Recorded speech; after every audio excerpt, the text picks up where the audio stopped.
peristiwa ledakan besar yang memakan banyak korban jiwa. Assalamualaikum warahmatullahi wabarakatuh. Jumpa lagi sama aku, Teni Amelia Putri di Teni TAP TV. Apa kabar kalian semua hari ini, cu? Aku berdoa semoga kalian semua tentunya baik-baik aja dan selalu dalam lindungan Tuhan. Dan kali ini aku bakalan kembali mengajak kalian ke segmen termuram, Teni ngobrolin mistis, unik, dan seram.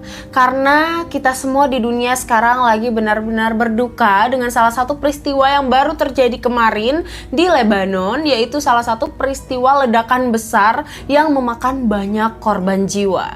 Nah, jadi kali ini aku bakalan ngebahas di segmen termuram kenapa hal ini tuh bisa terjadi, di mana hal ini terjadi, dan juga ada beberapa rekaman CCTV yang akan aku tampilkan nanti ya tentang kejadian yang kemarin terjadi. Kalau gitu langsung aja kita ke segmen termuram. Teni ngobrolin mistis, unik, dan seram.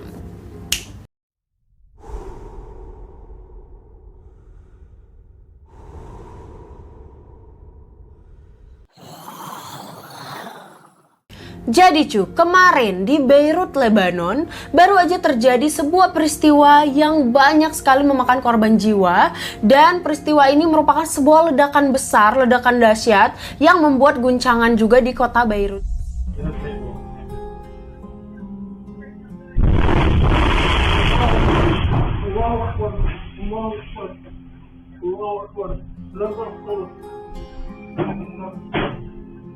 Kejadian ini tuh terjadi pada pukul 18.07 waktu setempat.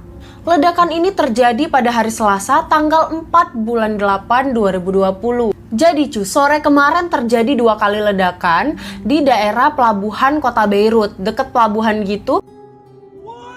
Di rekaman ini terlihat ledakan yang menghantam pantai.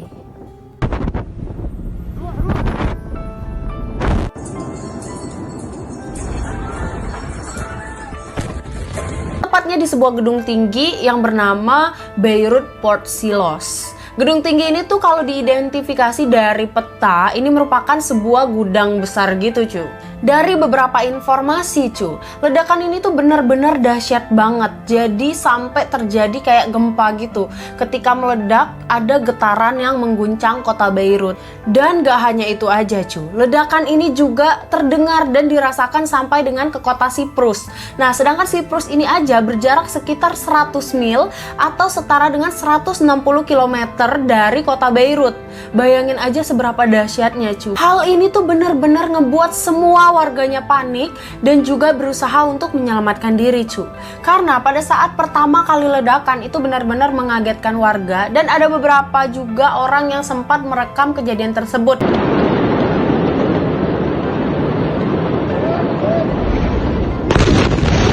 Dan kemudian disusul dengan ledakan yang kedua. Sampai dengan sekarang cu, udah dinyatakan lebih dari 80 orang tewas dalam kejadian ini dan diyakini akan bertambah terus karena sampai sekarang juga pemerintahan Beirut sedang melakukan evakuasi dari korban jiwa.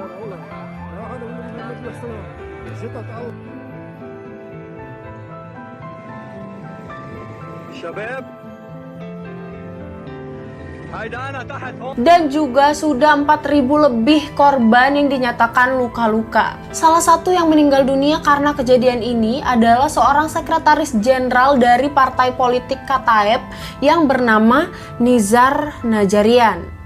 Dan juga salah satu korban yang sekarang sedang kritis merupakan kepala perusahaan listrik milik negara, Kamal Hayek. Kenapa sampai gitu cu? Karena kita tahu bahwa kota Beirut ini merupakan kota terbesar yang ada di Lebanon. Jadi bisa dikatakan pusatnya lah ya.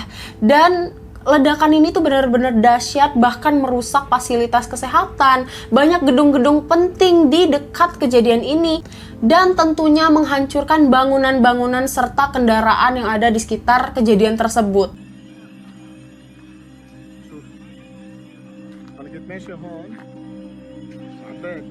اشتريت تعبيت بعيد السيارة لابس الكاس أول إلي وشوي بس ماشي الحمد لله. Bahkan salah satu rumah sakit yang bernama Rumah Sakit George yang terletak di Beirut Tengah, ini benar-benar ngalamin rusak parah banget cu. Banyak banget pengunjung serta pasien yang mengalami luka parah karena puing-puing yang jatuh serta kaca-kaca yang berterbangan pada saat ledakan tersebut. Karena rumah sakit ini letaknya dekat banget dari pusat ledakan itu. Dan pasien yang terluka di rumah sakit ini juga kebanyakan merupakan anak-anak penderita kanker. Sumpah aku benar-benar pengen nangis banget ngebaca berita ini. تحية الله مشتريين يعني ما تتخيل الانفجار هو من صنعاء. Dan ada salah satu rumah sakit yang bernama Rumah Sakit BKZ Medical Group. Nah, rumah sakit ini tuh sebenarnya cuma punya 60 tempat tidur cu. Tapi setelah ledakan ya, mereka tuh harus terpaksa menerima semua pasiennya, yaitu 500 orang lebih. Padahal keadaan rumah sakit ini juga benar-benar parah karena kaca-kaca yang ada di rumah sakit tersebut semuanya pecah. Beberapa ruangan yang ada di rumah sakit tersebut, langit-langit atau plafonnya itu jatuh dan menimpa para pasien. Ledakan ini tuh benar-benar menyedihkan banget cu. هنا لا يراجعون في واحد كمان هون هذا واحد كمان شباب انتبهوا في شعب ينفجر. Dan gak hanya bangunan rumah sakit aja cu, banyak juga bangunan pemerintahan yang rusak, termasuk dari Istana Ba'abda yang merupakan tempat kediaman dari Presiden Lebanon. Ini tuh mengalami kerusakan cu, padahal letaknya itu 1 mil dari pusat ledakan atau sekitar 1,5 kilometer gitu. Pokoknya cu, benar-benar banyak banget bangunan-bangunan penting yang terdampak dari peristiwa ini, seperti universitas, tempat ibadah, seperti gereja dan masjid. Pastinya kita semua itu bertanya-tanya kan, apa sih yang jadi penyebab dari ledakan ini? Nah, tapi cu, sampai dengan hari ini, sampai dengan sekarang, itu belum bisa dipastikan penyebab utama dari kejadian ini. Nah, menurut Perdana Menteri Lebanon, Hassab Diab, dia menyatakan bahwa di gedung tersebut terdapat 2.750 ton amonium nitrat. Nah, amonium nitrat ini apa cu? Ini merupakan senyawa kimia, merupakan garam nitrat yang berbentuk padat seperti kristal gitu. Sebenarnya dia itu larut di dalam air, dan biasanya di dunia pertanian amonium nitrat ini digunakan untuk pupuk yang kaya nitrogen. Tapi siapa sangka sih, ternyata ya usut punya usut, setelah aku mencari-cari, amonium nitrat ini juga memang bisa memicu ledakan cu, atau menjadi salah satu bahan peledak. Karena cu, amonium nitrat ini sendiri oksidasinya itu kuat banget, jadi seringkali digunakan sebagai campuran bahan peledak untuk di bidang pertambangan dan konstruksi. Ternyata cu, zat ini tuh juga digunakan untuk proses pembekuan dari korek api dan kembang api. Nah, jadi ya dari beberapa sumber juga mengatakan bahwa gudang besar di mana tempat ledakan ini terjadi itu merupakan gudang kembang api.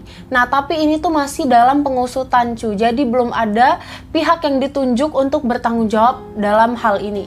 Dan informasi juga buat kalian cu, bahwa zat amonium nitrat ini juga benar-benar bahaya ya sebenarnya, karena bisa menyebabkan iritasi dalam saluran pernapasan sampai dengan kematian jika terhirup. Dan ternyata cu, amonium nitrat ini sendiri juga seringkali digunakan dalam aksi terorisme. Beberapa peristiwa ledakan yang ternyata juga dipicu oleh amonium nitrat ini cu, sebagai salah satu bahan peledaknya, seperti yang terjadi di klub malam di Bali yang menewaskan 202 orang, lalu juga pengeboman Oslo pada tahun 2011, pengeboman Delhi pada tahun 2011, serta pada tahun 2013 ledakan di Hyderabad, India. Dan salah satu faktanya lagi cu, ternyata amonium nitrat yang disimpan di dalam gudang tersebut juga udah disimpan selama 6 tahun atau udah bertahun-tahun gitu. Sejauh ini masih segitu fakta-fakta serta informasi yang bisa aku sajikan, karena belum bisa dipastikan apa yang menjadi penyebabnya, dan kita semua cuma bisa berdoa supaya segera dipastikan siapa yang harus bertanggung jawab dari kejadian ini, serta kita berdoa untuk seluruh masyarakat ataupun seluruh warga yang jadi korban dalam kejadian ini, semoga dikuatkan, semoga ditangguhkan, serta semoga selalu dalam lindungan Allah, dan kita semua seluruh dunia berduka atas kejadian ini. Bahkan ya, kejadian ini pun membuat Perdana Menteri dari Lebanon menyatakan bahwa hari Rabu akan menjadi hari berkabung nasional bagi kota Beirut. Dan by the way cu, makasih banyak buat kalian yang udah nonton sampai habis. Semoga video ini bermanfaat dan memberikan informasi buat kalian semua. Dan jangan lupa kita harus selalu mendoakan saudara-saudara kita dimanapun mereka berada. Dan terima kasih banyak, jangan lupa di subscribe, like, dan share sebanyak-banyaknya. Dan assalamualaikum warahmatullahi wabarakatuh.